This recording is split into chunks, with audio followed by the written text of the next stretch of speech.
हमारे YouTube channel पर आपका स्वागत है। अगर आप परमेश्वर की गहराई को जानने के लिए हमारे चैनल में आए हैं तो हमारे चैनल को सब्सक्राइब करें ताकि आप बाइबल की जानकारी को जान सकें। बाइबल के रहस्य, वे भेद जो आदिकाल से छिपे रहे। प्रिय मित्रों, क्या आपने कभी यह अनुभव किया है कि बाइबल केवल एक धार्मिक ग्रंथ नहीं बल्कि परमेश्वर की जीवित वाणी है।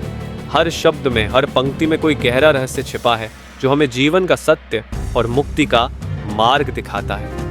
आज हम बाइबल के उन गहरे रहस्यों की यात्रा पर चलेंगे जो आरंभ से ही मानवता की दृष्टि से छिपे रहे हैं। आइए इस अद्भुत यात्रा की शुरुआत करें। सृष्टि के प्रारंभ में जब आदम और हव्वा ने आज्ञा का उल्लंघन किया, तब परमेश्वर ने केवल दंड नहीं दिया अपितु एक महान प्रतिज्ञा भी की। उत्पत्ति 3:15 में लिखा है, मैं तुझसे और स्त्री से तथा तेरी संतान से और उसकी संतान से बैर कराऊंगा, वह तेरे सिर को कुचलेगा और तू उसकी एड़ी को डसेगा। यह पहला संकेत था एक उद्धारकर्ता के आगमन का। सोचिए मित्रों, प्रथम पाप के तुरंत पश्चात परमेश्वर ने उद्धार की योजना को प्रकट कर दिया था। यही आशा का प्रकाश पूरे पापग्रस्त संसार में चमकता रहा। जब पृथ्वी पाप से भर गई थी, तब परमेश्वर ने एक धर्मी पुरुष नूह को चुना। उससे एक विशाल जहाज बनाने को कहा गया, ऐसा जहाज जो प्रलय की भीषण लहरों के मध्य जीवन को सुरक्षित रखेगा। लोग नूह का उपहास करते रहे, उसका मजाक उड़ाते रहे, परंतु नूह ने परमेश्वर पर अडिग विश्वास बनाए रखा। जब प्रलय आया, केवल वही बचे जो जहाज में थे। यह जहाज केवल लकड़ी का एक ढांचा नहीं था, यह उस विश्वास का प्रतीक था जो हमें विपत्ति के बीच भी उद्धार प्रदान करता है। आज भी जब हमारे जीवन में संकट के बादल घिरते हैं, केवल परमेश्वर में आश्रय लेने से ही हम सुरक्षित रह सकते हैं। बाइबल में कुछ संख्याएं विशेष महत्व रखती हैं। वे मात्र गणना नहीं अपितु परमेश्वर की योजना को प्रकट करने वाले प्रतीक हैं। 7 पूर्णता और पवित्रता का चिन्ह। 7 दिनों में सृष्टि पूर्ण हुई, 7 बार यरीहो की दीवारें घुमाई गई। 40 परीक्षा और तैयारी का समय। मूसा 40 दिन तक पर्वत पर रहे, प्रभु यीशु ने 40 दिन उपवास किया।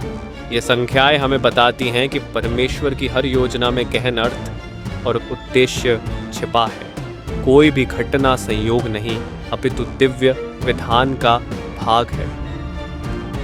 जब मूसा को वाचा का तंबू बनाने का आदेश मिला, वह केवल एक उपासना स्थल नहीं था बल्कि वह एक दिव्य योजना का भौतिक चित्र था। दीपस्तंभ यीशु मसीह को जगत का प्रकाश के रूप में प्रकट करता है। उपस्थिति की रोटी यीशु को जीवन की रोटी के रूप में दर्शाती है। वाचा का संदूक परमेश्वर की उपस्थिति और वचन का प्रतीक। हर वस्तु, हर विधि मानव और परमेश्वर के पुनर्मिलन की ओर संकेत करती थी।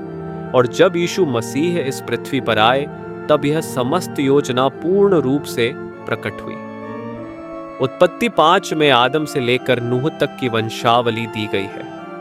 प्रथम दृष्टि में यह केवल नामों की सूची प्रतीत होती है, परंतु जब हम उन नामों के अर्थों को समझते हैं तो एक अद्भुत सुसमाचार उभर कर आता है।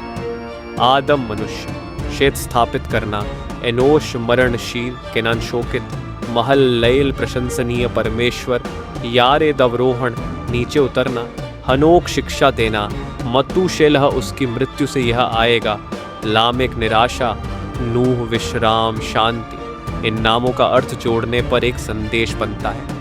मनुष्य को स्थापित किया गया मरणशील और शोकित लेकिन प्रशंसनीय परमेश्वर नीचे उतरेगा, शिक्षा देगा और उसकी मृत्यु से निराश लोगों को विश्राम मिलेगा। क्या आप देख सकते हैं? सृष्टि के आरंभ से ही परमेश्वर ने उद्धार का संदेश वंशावली में छिपा दिया था। बाइबल अपने अंतिम पृष्ठों में एक नई पृथ्वी और एक नया आकाश प्रस्तुत करती है। प्रकाशित वाक्य 21:4 में लिखा है, और वह उनकी आंखों से हर आंसू पोंछ डालेगा, न मृत्यु रहेगी, न शोक, न विलाप, न पीड़ा रहेगी, क्योंकि जो पहले की बातें थीं वे जाती रही। यह वचन हमें इस अस्थायी संसार में एक अनंत आशा प्रदान करता है। कष्ट, पीड़ा और मृत्यु केवल सामयिक हैं। एक दिन वह आएगा जब सब कुछ नया और पवित्र बना दिया जाएगा और हम सदा के लिए परमेश्वर के साथ वास करेंगे। मित्रों, बाइबल केवल एक पुस्तक नहीं है, यह परमेश्वर का जीवंत प्रेम पत्र है जिसमें उसके अनंत प्रेम, अनुग्रह और उद्धार की योजना छिपी है। यदि हम हृदय से इसे पढ़ते हैं तो ये रहस्य हमारे जीवन को आलोकित करते हैं, हमें नया दृष्टिकोण, नई आशा और नया जीवन प्रदान करते हैं। यदि आप चाहते हैं कि हम और भी गहरे सत्य और अद्भुत रहस्यों को खोजें तो हमारे चैनल को अवश्य सब्सक्राइब करें और इस वीडियो को उन सभी तक पहुंचाएं जो परमेश्वर के सत्य की खोज में हैं। याद रखिए, बाइबल को केवल पढ़िए मत, उसे अपने जीवन में जीकर प्रकट कीजिए। आप सभी का हृदय से धन्यवाद।